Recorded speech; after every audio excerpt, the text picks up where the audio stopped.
She wasn't supposed to grab a Please stranger's pretend arm in I'm a with grocery you. store at 11 p.m., but when Diego walked through those doors, survival instincts killed logic.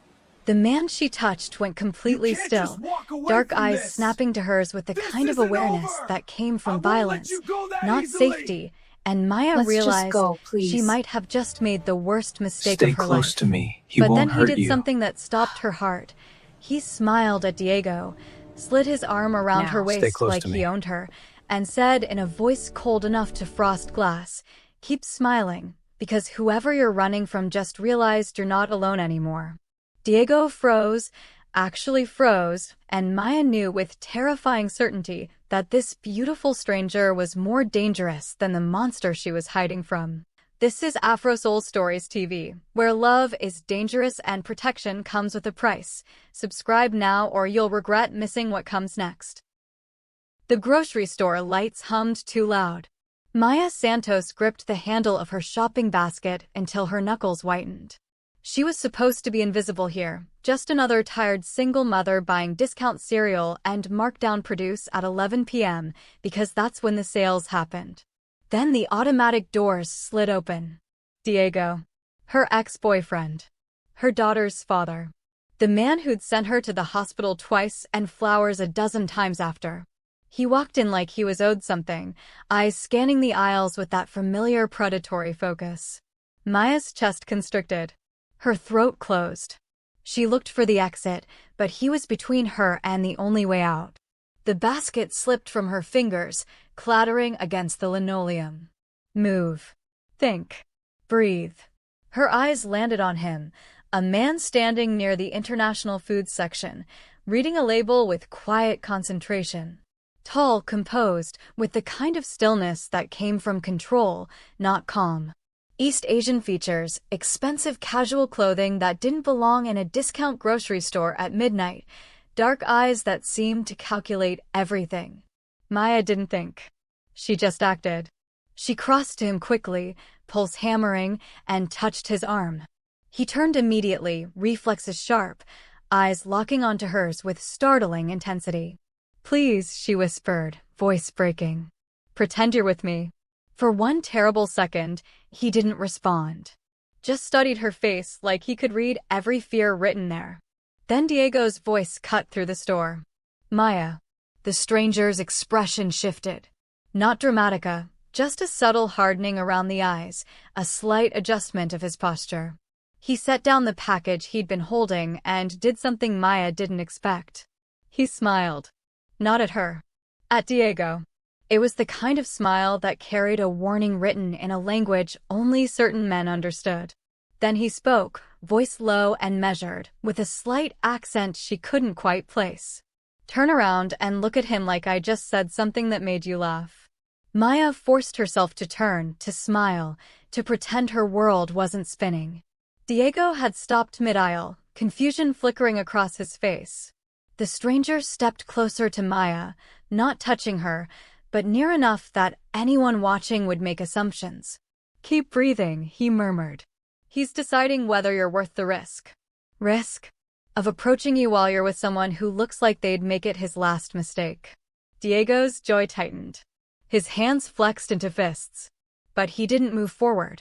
Instead, after a long, tense moment, he turned and walked out. Maya's legs nearly gave out. The stranger caught her elbow, steady and sure. "Easy," he said quietly. "Wait until he's actually gone." They stood there in the fluorescent-lit aisle, surrounded by instant ramen and canned vegetables, while Maya's heartbeat slowly returned to something resembling normal. Finally, she looked up at him. "Thank you." He studied her for a moment longer, then released her arm. "Do you need a ride home?" "I don't even know you." "No," he agreed. "But you grabbed my arm in a grocery store at midnight because you were afraid. That tells me enough." Maya swallowed. "Tells you what?" "That you're running from something. And that whoever he is, he's not done trying to catch you." His words settled heavy and true in her chest. "My name is Jun Park," he said. "And I think you should let me make sure you get home safely." Maya sat in the passenger seat of Jun Park's car. A sleek black sedan that probably cost more than she made in 2 years. And tried to process what had just happened. How did you know? She asked quietly. Know what? That I wasn't just being dramatic. That I actually needed help. Jun's hands rested easy on the steering wheel, but his eyes never stopped moving, checking mirrors, scanning the streets. Because I've seen what fear looks like. Real fear, not nervousness or social anxiety. The kind that makes someone reach for a stranger because a familiar devil is worse. She looked at him properly for the first time. Sharp jawline, dark hair pushed back, a face that belonged on magazine covers, not in discount grocery stores. But there was something else, a weight in his eyes that spoke of things survived, not just observed. What do you do, Jun Park? She asked softly. He glanced at her, something flickering in his expression. Import and export. That's vague. It's intentional. She should have been scared. Should have asked him to pull over, let her out, let her walk the rest of the way. But exhaustion and desperation made strange companions, and for the first time in months, she didn't feel alone. I have a daughter, she said suddenly. She's 4. She's staying with my sister tonight. What's her name? Lily. Jun nodded slowly. Then we make sure Lily's mother stays safe. The way he said it, not like a promise, but like a fact already decided, sent something warm and terrifying through Maya's chest. He pulled up to her apartment complex. Small, aging, with security cameras that hadn't worked in years. Before she could reach for the door handle, Jun spoke again. Maya. She paused. That man from the store. How long has he been looking for you? Her throat tightened. 3 months. I thought I'd finally lost him. Men like that don't lose interest, Jun said quietly. They just wait for the right moment. So what do I do? He turned to face her fully, dark eyes serious. You let me help you. Why would you do that? You don't know me. No, he agreed. But I know men like him. And I know what happens when people like you have to fight them alone. Silence stretched between them. Finally, Maya whispered, what kind of help? Jun reached into his jacket and pulled out a business card. Simple, elegant, just a phone number printed in silver on black cardstock. You call this number if he shows up again. Day or night, doesn't matter. Someone will answer. Someone. Someone who works for me. She looked at the card, then back at him. You're not just an importer, are you? His smile was light, knowing. No. But I'm someone who can make sure you sleep tonight without checking the locks 3 times. Maya took the card with trembling fingers. Get some rest, Jun said softly. Tomorrow, we figure out the next steps. She wanted to ask what that meant.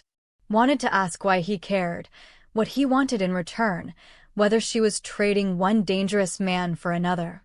But when she looked into his eyes, she didn't see possession or control. She saw recognition.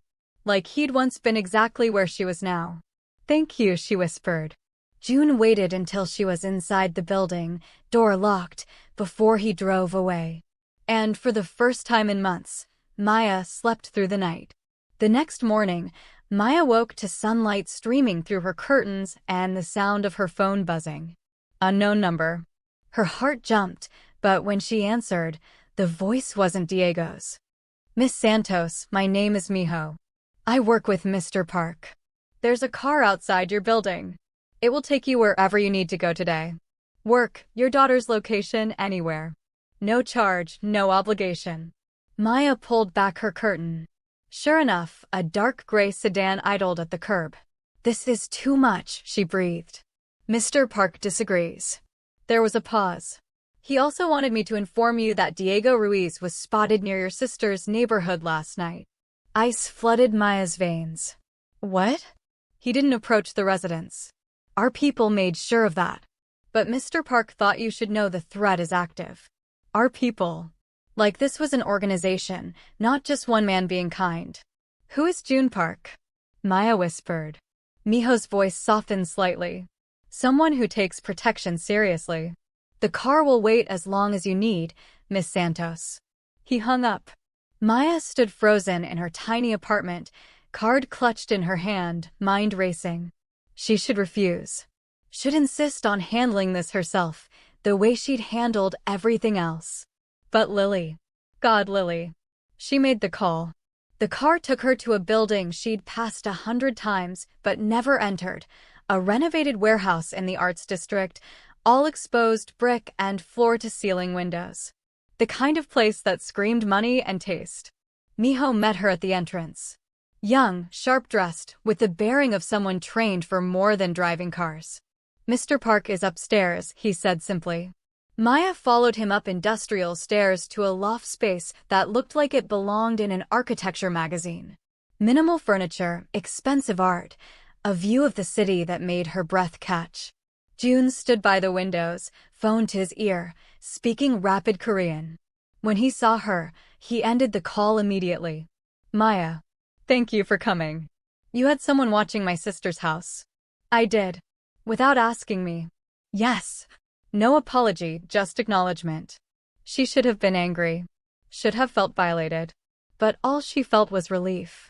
"He's not going to stop, is he?" she asked quietly. Jun's expression softened. "Not without intervention." "What kind of intervention?" He gestured to a leather sofa. "Sit. Please." She did, and he took a chair across from her, close, but not crowding. "I'm going to be honest with you," Jun said. "The business I run operates in gray areas. Import and export is true, but it's not the whole truth. I have resources, connections, and leverage that most people don't." Maya's heart hammered. "Are you saying you're?" "I'm saying I can make sure Diego Ruiz is no longer a threat to you or your daughter. Legally or otherwise." "Otherwise." Jun's eyes held hers. "I don't hurt people without cause, Maya. But I remove problems that the system can't or won't address. Men like Diego fall through cracks in restraining orders and police reports. They wait out probation and come back angrier. So, what are you suggesting?" "Let me handle this. Completely. You focus on Lily, on rebuilding your life. I'll make sure Diego understands, deeply and permanently, that you're untouchable." It sounded too good to be true. Like a fairy tale told in shadows. "What do you want in return?" she whispered. Jun leaned forward, elbows on his knees, voice quiet and certain. "Nothing you're not willing to give. I don't operate on debt or obligation, Maya. I do this because I can, and because standing by while people suffer is something I stopped doing a long time ago." "Why?" Something painful flickered across his face. "Because someone once stood by while I suffered. And I swore that if I ever had the power to prevent that for someone else, I would." Maya's vision blurred with unexpected tears. "What happened to you?" she asked softly. Jun sat back, and for a moment, she thought he wouldn't answer. "Then, my family was killed when I was 16. Gang violence in Seoul. I was supposed to die with them, but I ran. I survived in ways I'm not proud of. Eventually, I built something from that survival. Something that lets me protect people now instead of just protecting myself." Maya's breath caught. "I'm not a good man," Jun continued quietly. "But I try to be a useful one. Especially for people who remind me of who I used to be.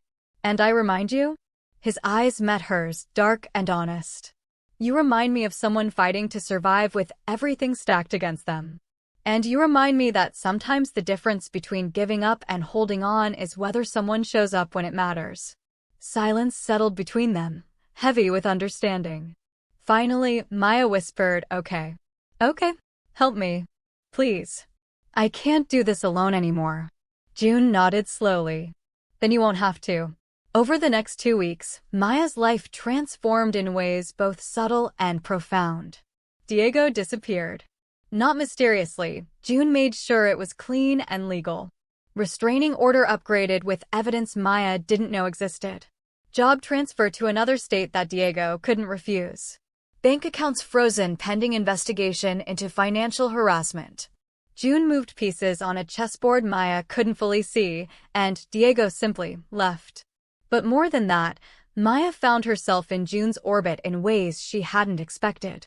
He showed up at Lily's daycare once, not as a threat, but to install better security cameras after learning their system was outdated. He sent Miho with groceries when Maya worked double shifts, never making it feel like charity, just leaving bags by her door with a note, "Thought you might need this." He called sometimes, late at night, just to check in. Those conversations stretched longer than necessary, moving from safety updates to life stories, from fear to laughter, from suspicion to something that felt dangerously like trust. "Why are you really doing this?" Maya asked one night, phone pressed to her ear while Lily slept beside her. June was quiet for a moment. "Do you want the answer I tell myself, or the truth?" "The truth. Because the night you grabbed my arm in that grocery store, you looked at me like I could save you. And I haven't felt needed like that, genuinely needed, not used, in years." Maya's heart stuttered. "June, you don't have to say anything," he interrupted gently. "I'm not asking for anything, Maya. I just wanted you to know why I'm still here." But she did say something. Soft and honest and terrifying. "I'm glad you are." 3 weeks after that first night, June invited Maya to dinner. Not at a restaurant, but at his loft. "I want you to see my life," he explained. "Not the version I show to business associates or people I'm trying to impress. The real one." Maya arrived with Lily, who'd insisted on wearing her favorite princess dress. June opened the door in jeans and a simple black shirt, looking more relaxed than she'd ever seen him. "Hi, Lily," he said, crouching to her level. "I'm June." Lily studied him with the serious intensity only 4-year-olds can manage. "Are you Mommy's friend?" "I hope so. Do you have toys?" June smiled, a real, soft smile. "I have a balcony with a telescope. Want to see the stars?" Lily's eyes went wide. Dinner was simple. June cooked, which surprised Maya, and conversation flowed easier than it should have between people from such different worlds. After Lily fell asleep on June's couch, worn out from stargazing, Maya and June stood on the balcony, the city glittering below. "She's wonderful," June said quietly. "You're doing an incredible job with her." Maya's throat tightened. "I'm terrified I'm not enough." "You're more than enough." He turned to face her. "Maya, I need to tell you something." Her heart jumped. "Okay. I'm falling for you." His voice was steady, but his eyes held vulnerability she'd never seen. "I didn't plan this. I didn't want to complicate things. But pretending I don't feel this way is becoming impossible." Maya's breath caught. "You don't have to feel the same," June continued. "I'll keep helping you regardless. Keep making sure you're safe. But I needed you to know that this fuss, it's become more than protection for me." She should have been scared. Should have run from another man claiming to care, another man with power she didn't fully understand. But June had never taken. Only given. Never controlled. Only supported. Never demanded. Only waited. "I'm scared," she whispered. "Of me? Of believing this is real. Of trusting again. Of letting Lily get attached to someone who might leave." June reached out slowly, giving her time to pull away. When she didn't, he cupped her face gently. "I can't promise I'm perfect, Maya.